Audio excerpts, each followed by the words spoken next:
Bismillahirrahmanirrahim. In this video, we are going to be talking about chapter 5 of the book, which is the de-westernization of knowledge. And this chapter has further 5 sections: the introduction, the nature of man, the nature of knowledge, definition and aims of education, Islamic system of order and discipline, concluding remarks and suggestions. So we are going to be looking at each part one by one. So let's start with the first one: introduction. Western conception of knowledge. The greatest challenge of our age is knowledge as conceived by Western civilization. This knowledge has lost its true purpose, creating chaos rather than peace and justice. It is problematic because it elevates doubt, conjecture, and skepticism to the level of scientific methodology, thus leading to confusion. Quoting from page 133 of the book, I venture to maintain that the greatest challenge that has surreptitiously arisen in our age is the challenge of knowledge. Indeed, not as against ignorance, but knowledge as conceived and disseminated throughout the world by Western civilization. Knowledge whose nature has become problematic because it has lost its true purpose due to being unjustly conceived and has thus brought about chaos in man's life instead of and rather than peace and justice. Key characteristics of Western knowledge. Dualistic nature. Western civilization embodies a dualistic vision of reality and truth rooted in conflicting ideas, values, and philosophies. This dualism pervades all aspects of life, speculative, social, political, and cultural, and remains unresolved, causing inner tension and doubt. Secular orientation. The knowledge system is based on cultural traditions and philosophical premises rather than revealed knowledge, and this worldview denies absolute values. Religion, particularly as understood in the Islamic sense of deen, a complete way of life, has never deeply taken root in Western civilization. Materialism and existentialism. Western civilization's worldview is materialistic, emphasizing human progress and development in this world alone. Knowledge becomes a tool for endless questioning, discovery, and change, but never leads to true satisfaction or ultimate truths. Insatiable quest. The pursuit of knowledge is likened to Sisyphus' struggle, an endless and futile effort motivated by doubt and dissatisfaction. This results in a civilization that elevates tragedy as a core value, reflecting its inability to attain peace and fulfillment. Quoting from page 136 of the book, the quest insatiable and the journey perpetual, because doubt ever prevails, so that what is sought is never really found. What is discovered never really satisfies its true purpose. Western civilization is a fusion of Greek philosophy, so education, ethics, aesthetics, Roman statecraft, law, governance, etc., Judeo-Christian elements, religious faith, contribution of Latin, Germanic, Celtic, and Nordic peoples, science, technology, and national spirit. Consequences of Western knowledge. Chaos in nature. The worldview has disrupted the harmony of the three kingdoms of nature: animal, vegetal, mineral. Loss of purpose. The original purpose of knowledge to lead to truth and ultimate happiness has been forgotten. Negation of spirituality. Absolute truths are replaced with relativism, leading to the negation of God and the hereafter. Quoting from page 136 of the book, the fundamental truths of religion are regarded in such a scheme of things as mere theories or discarded altogether as futile illusions. Absolute values are denied and relative values affirmed. Nothing can be certain except the certainty that nothing can be certain. Proposed solution. Redefine knowledge. Identify and isolate the elements of Western knowledge that are infused with its worldview and separate them from true knowledge. True knowledge must be aligned with man's ultimate purpose and should lead to self-awareness and happiness. Alternative knowledge system. Formulate a system of knowledge aligned with a worldview that emphasizes revealed knowledge, absolute values, and a transcendental purpose. Second part, the nature of man. Dual nature of man. Man is both body, physical, and soul, spiritual. God taught man the names of all things, which is interpreted as granting knowledge of the attributes and relationship of things. This knowledge extends to God's oneness and his being as creator and sustainer. Covenant and responsibility. Covenant with God. Man's awareness of God's oneness establishes a binding covenant misaq that defines his purpose, worship, ibadah, and obedience ta'ah to God, aligned with his fitra, innate nature. Forgetfulness, nisyan. Man's forgetful nature, insan, derived from nisyan, leads to disobedience, injustice, zulm, and ignorance, jahl. Intellectual and spiritual faculties. Organs of cognition. The soul, nafs, heart, qalb, and the intellect, aql, are central to man's capacity for knowledge, ilm,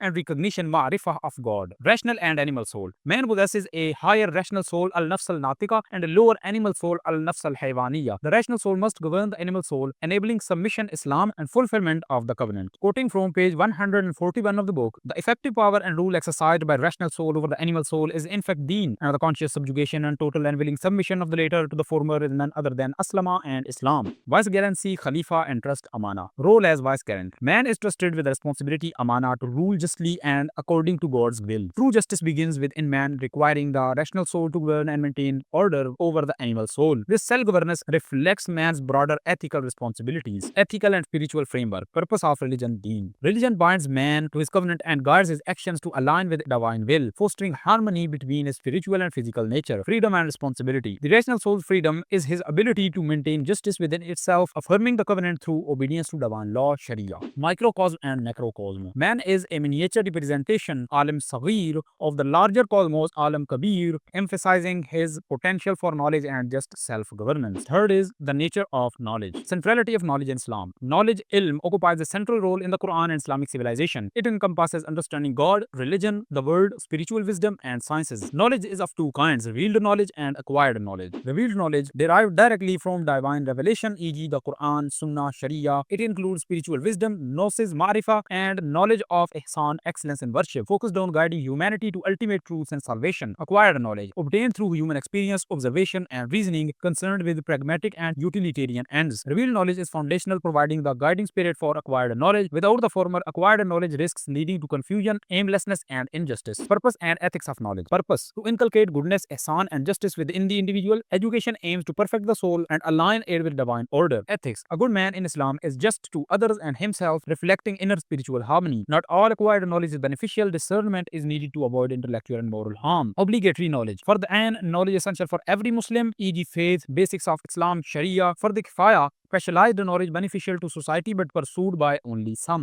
Educational reform. Education systems should reflect Islamic principles of order and discipline. The aim is to restore the integrated knowledge system linking spiritual and practical domains. Fourth part is definition and aims of education. Justice and wisdom. Justice: a harmonious state where everything is in its rightful place, reflecting equilibrium in the cosmos, human self, and society. Knowledge's role. Knowing the right place for everything is wisdom, which is essential for justice to manifest. The intrinsic link between knowledge and justice underscores the moral and ethical imperative of education in Islamic thought, not merely as the acquisition of facts, but as the cultivation of virtues that maintain harmony in life. Adab as justice in action. Meaning of adab. Rooted in the concept of a banquet, where refinement in behavior, speech, and etiquette is expected, this parallels the refinement of the soul and intellect through knowledge. The Quran is linked to a divine banquet, emphasizing the nourishment of the soul through learning and discipline. Adab integrates the spiritual and social, linking personal refinement to societal order. Inherent in this is the belief that moral discipline and respect for hierarchical order are pathways to embodying justice. Education as ta'deeb, prophetic model. The Prophet Muhammad, peace be upon him, described divine education as perfecting his own character, setting an inspirational standard. Goal of education: to inculcate adab, producing a good man who is both just and wise. Islamic education is presented not as an end in itself, but as a means to moral and spiritual excellence. This holistic approach contrasts sharply with modern systems that often separate moral values from intellectual pursuits. Islamic system of order and discipline. The crisis of modern universities: lacking purpose. Modern universities, influenced by secular paradigms, lack a unifying purpose or moral center. Their focus on sciences for the sake of sciences leads to intellectual disarray and skepticism. Contrast with Kulliya. The Islamic University Kulliya reflects a holistic view of knowledge grounded in unity and purpose. The critique of modern institutions emphasizes the loss of coherence in knowledge. Without a central guiding principle such as divine in Islam, these systems risk producing knowledge that lacks ethical direction. Knowledge in the West versus Islam. Western knowledge, often tied to control over nature and society, neglecting spiritual and ethical dimension. Islamic knowledge, divided into obligatory for the ain and supplementary, emphasizing salvation, the divine order, and moral perfection. This dichotomy highlights the divergence between secular and sacred epistemologies. Islamic knowledge aims for a comprehensive understanding of reality that integrates the material and spiritual realms. Quoting from page 155 of the book, neither can state nor society be truly considered as capable of possessing an attribute called knowledge, for that is only possessed by the individual man. And even if it be argued that the modern university is in fact emulating man, yet it is the secular man that is portrayed. The rational animal devoid of soul, like a circle with no center. Last part, concluding remarks and suggestions. Essential elements of Islamic education system should be: the concept of religion, deen; the concept of man, insan; the concept of knowledge, ilm and marifa; the concept of wisdom, hikmah; the concept of justice, adl; the concept of right action, amal as adab; the concept of the university, kulliya, jamia. Islamic epistemology. Definition of knowledge. Knowledge is described as the arrival of meaning in the soul, derived either through understanding the divine origins of all things or through intellectual and empirical processes. Unity of methodology. Rational, empirical, and spiritual levels of knowledge converge, transcending the dichotomies found in Western epistemology. Nature as a sign. The universe is like a great book pointing to its creator. Studying nature while ignoring its symbolic purpose leads to misguidance. Challenges of Western influence. Western concepts in knowledge and education have led to confusion. The Islamization of knowledge involves isolating alien elements from current knowledge systems and infusing them with Islamic values. A superficial grafting of Islamic principles onto Western frameworks is insufficient and counterproductive. The curriculum must include religious sciences, ulum al-sharia, including tasawwuf, ethics, and Arabic, comparative knowledge, understanding Western civilization and its contrast with Islamic values, fard ain and fard kifaya, differentiating between universally obligatory and specialized knowledge. This unified curriculum must span all educational levels and be standardized across the Muslim world. Implementation strategy. A long-term blueprint is essential, starting with the university level. A team of scholars and administrators to develop, test, and refine the system. The model must be replicated at lower educational levels after proving its efficacy. And that is the end of this chapter and also the end of this book. Every young Muslim should read this book to understand the contemporary world and the contemporary crisis we are facing and how to solve this crisis, and a lot of different things that we told in this book.